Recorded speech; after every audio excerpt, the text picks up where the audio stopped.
The Ministry of Communications and Information Technology reviewed the state's efforts to build a safe, productive, and sustainable interactive digital society in a dialogue session entitled "Putting People as a Priority in the Digital Age" within the activities of the World Urban Forum in its 12th session, which was hosted by Egypt under the auspices of President Abdel Fattah el-Sisi, President of the Republic, and organized by the Egyptian government in cooperation with the United Nations Human Settlements Program during the period from 4th to 8th November.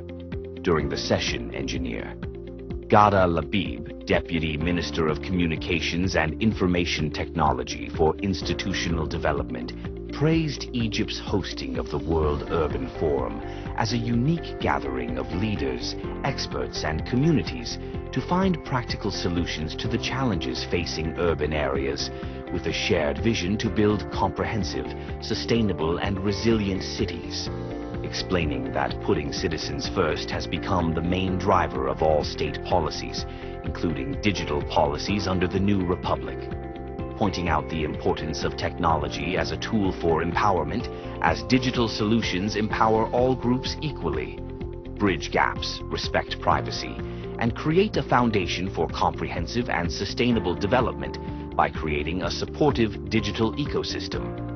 She pointed out the efforts of the Ministry of Communications and Information Technology to ensure that no one is left behind digitally and no one is left offline. Investments worth more than £150 billion have been pumped into implementing the project to improve the efficiency of fixed internet in Egypt and establish a new network of fiber optic cables. And work is underway to digitally empower about 4,500 villages of decent life, adding that the Egypt Digital Strategy was launched in 2018 to build a safe, productive, and sustainable interactive digital society. The Deputy Minister of Communications and Information Technology for Institutional Development explained that the ministry has completed training and raising digital awareness for about 1.2 million citizens across all governorates of the Republic to bridge the digital gap between rural and urban areas. Experience 20,000 years of technological progress in this century. The technological singularity is a point in time when technological growth becomes exponential, uncontrollable, and irreversible. This singularity is expected to happen when an artificial general intelligence is able to rapidly create more intelligent versions of itself and reach superintelligence. According to Ray Kurzweil, the technological singularity could happen by 2045, but many believe it could happen sooner than that. After the technological singularity, every single week and month could bring forth new technologies that surpass many of our wildest imaginations. And every year would feel like we've achieved a century's worth of technological progress. Initially, we could see the emergence of reversed aging in humans, programmable matter, portable quantum computers, replicators, antimatter-powered spacecraft, and robots that look indistinguishable from humans. Next, we could see technologies that seem impossible to us now, such as faster-than-light spacecraft, invisibility suits, holodecks, and black hole computers. But such exponential technological advancement could be a double-edged sword and could make our everyday lives extremely unpredictable. We could ride the wave of excitement, wonder, and amusement. But many of us could also be gripped by fear, anxiety, and confusion.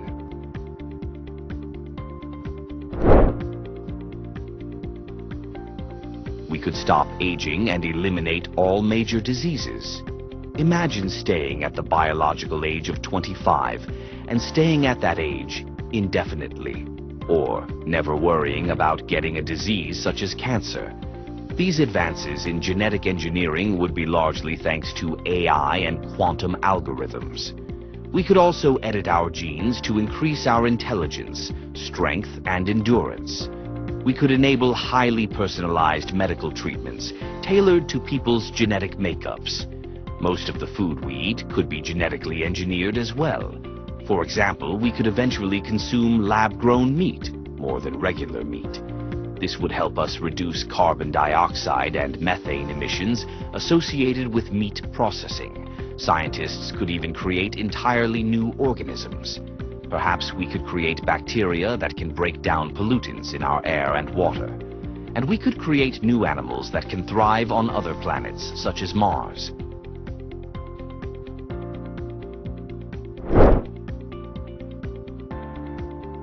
Humans could merge with AIs and machines. Using brain-computer interfaces, we could merge with AIs and gain enhanced memory, problem-solving skills, and notice patterns in our environment that regular humans can't perceive. Likewise, we could connect our minds to the internet. This could allow us to browse web pages and perform computer work using our thoughts while wearing mixed reality headsets.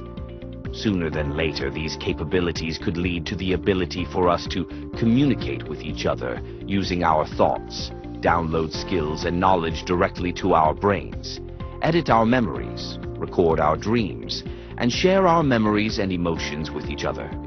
We may even upload our minds to machines, which may involve gradually replacing our biological neurons with synthetic neurons to help ensure that it's really us being uploaded to computers.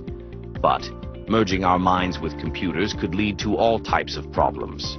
For example, mind hacking could become rampant by nefarious humans, and even harmful AIs created by those humans. Perhaps we could get our minds hacked wirelessly, especially when quantum computers are used to break through encrypted networks.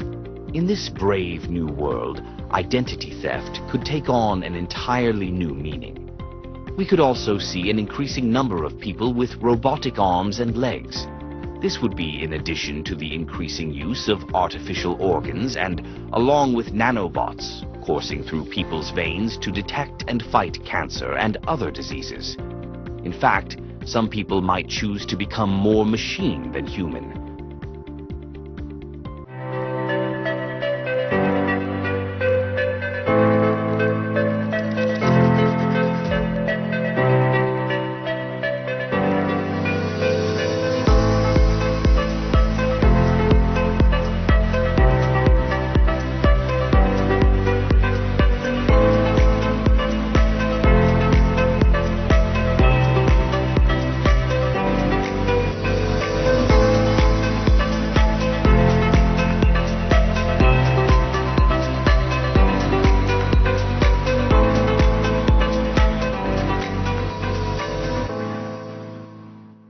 Hello, I am going to explain you today the idea of green hydrogen. The project of green hydrogen started here since around maybe 10 years ago with the cooperation of German partners. The green hydrogen means that you are going to do electrolysis of water to get hydrogen, and then you recombine it again with oxygen to get energy. It is very simple. If you look carefully here, you'll find a turbine which is working with water. Normally it is not water, actually it is hydrogen. The project started or the idea started really since 1839, long time ago, more than 150, when one England called Sir William Grove started the idea, if we electrolysis or deviate water to hydrogen and oxygen, if we combine them back, do we get the same energy or not? It started from this idea, the hydrogen fuel cells, and the research started up. And normally this research is actually combined with what happened in our region, in our Mediterranean or Middle East region. If there is a war, the idea started and the research become very fast. If there is no war and there is a peace, the idea starts to stable and it is not more research in it. So if you look in this history, you find in 1959, for example, the research in fuel cells started very high, and then back in 56, and then in 73, and then 91, the Gulf War. So this idea mainly you produce hydrogen for mobile energy, for cars, for space, for buses, for laptops, for mobile, where you have small fuel cells, you introduce hydrogen inside and oxygen from the air. So we call it green hydrogen because it's coming from electrolysis of water. There are another types of hydrogen which comes from organic compound. They call it, for example, blue hydrogen.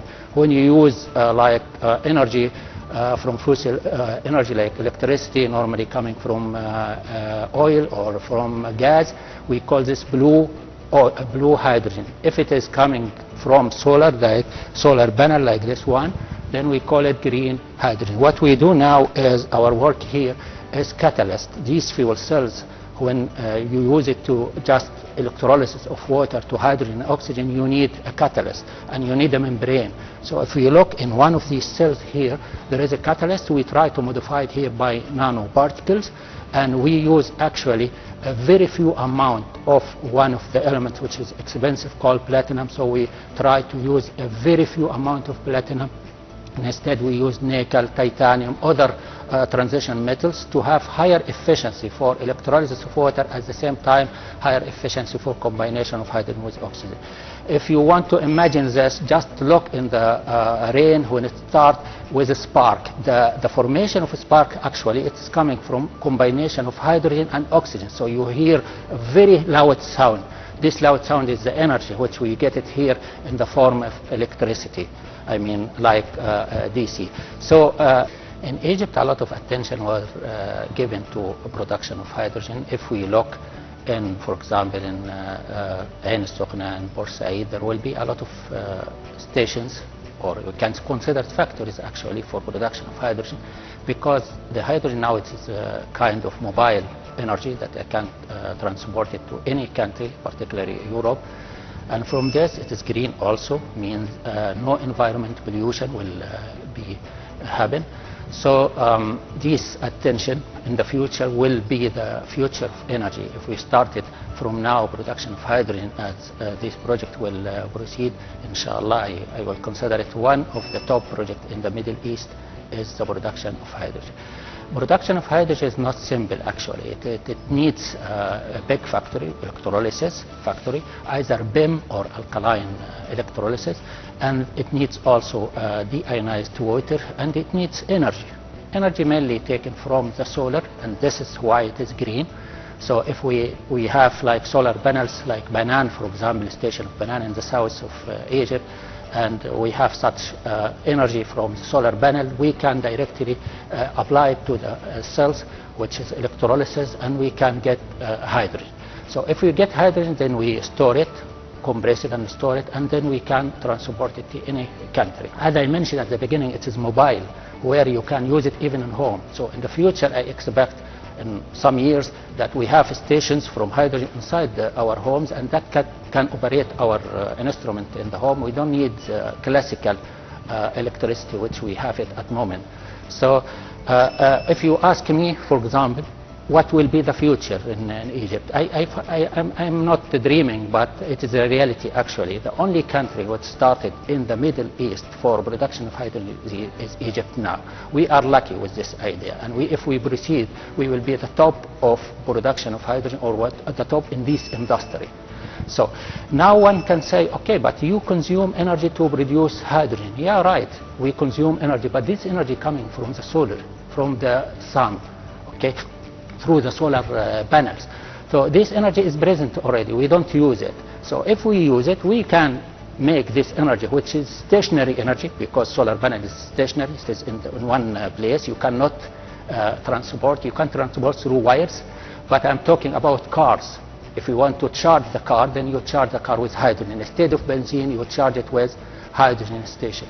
You ask me, is this project or this idea is present outside? Yes, and around 7 countries actually, Germany, Australia, and USA, Japan. Some of these countries, they started this project earlier than us, and they are now have in Germany stations for fouling of hydrogen.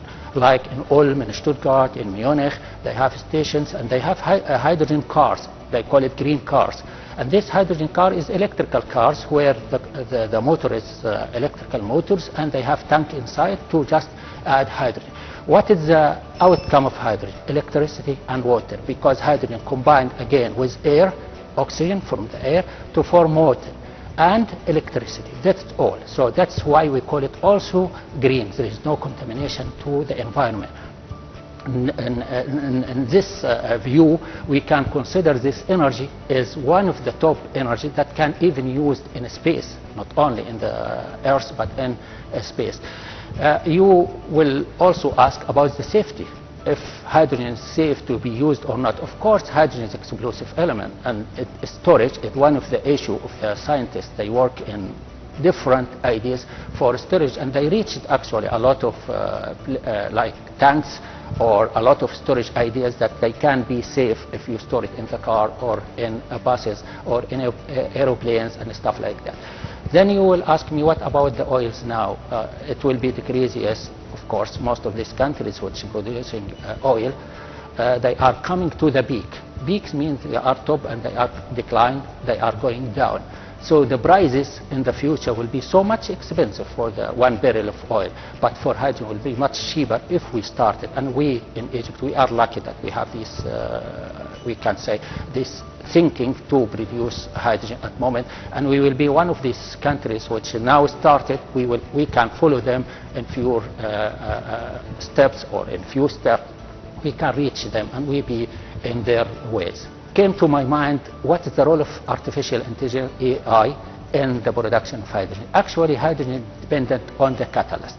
That is very important. And to produce catalyst, you need a lot of data set that you can apply it to any machine where you can produce these catalysts. There is a lot of ideas inside that you apply the artificial intelligence. In this case, the catalyst is not normal, just a substrate and layers on the top. No, there is a certain design, certain decoration on the top, where you use the information of artificial intelligence inside. In the old time, we use classical deposition or classical formation of layers in the top, but nowadays we decorate our substrate, our catalyst, by the idea of artificial intelligence or by the field of artificial intelligence a certain way, where we can even make a channel from a certain element in nano size or in angstrom size. So it's very, very small. Without, of course, this data, the big data and the artificial intelligence, we couldn't format this at the moment. But since we have this data from a lot of work, we just go to the computer, apply, for example, okay, give us the idea how to deposit one channel, how to deposit one monolayer, one atomic height, or one, for example, angstrom. Then this data directly applied, and we go to the machine and apply this. That means we'll make a mass production of the catalyst in the future by using the artificial intelligence.